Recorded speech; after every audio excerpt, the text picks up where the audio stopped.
After e4, black often plays the classic e5 or the counterattacking Sicilian defense with c5.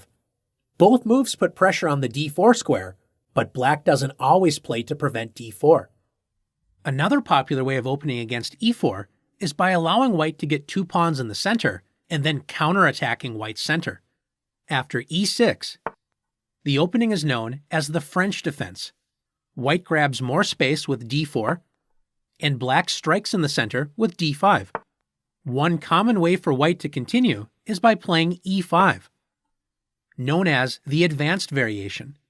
White advances the pawn and grabs space.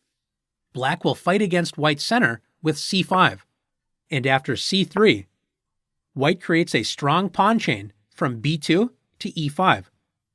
This is a typical position in the French defense. White gains more space in the center and tries to hold on to the space advantage, and black tries to attack and destroy white's center.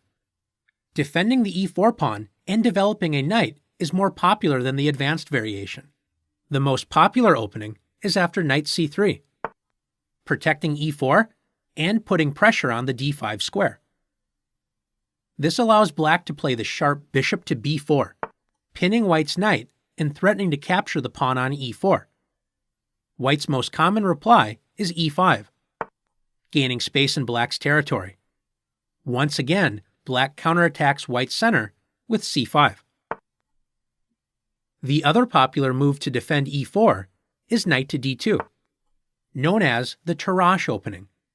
This move prevents black from pinning the knight with bishop to b4 because white can play c3. Notice this move does block the bishop on c1 and queen on d1. So development in this opening can be a bit slower than knight to c3. Black continues by attacking white's center, often with the typical French defense counterattack move c5. Notice one drawback in the French defense is after the move e6, black's bishop on c8 is blocked. We'll now take a look at a similar opening that develops the light-squared bishop before playing e6. After the move c6, this is known as the Caro Kann opening. It is a solid option to prepare an attack on e4, so it is similar to the French defense. After d4, d5, a popular choice for white is e5. This is very similar to the French defense. The main difference is that black will develop the light-squared bishop before playing e6. Black plays bishop to f5, planning on playing e6 and then c5. Notice that black will move the c-pawn twice in order to attack white's center with c5. This is the trade-off with the French defense. Black's light-squared bishop is more active in the Caro Kann, but it takes more time to attack white's center with c5.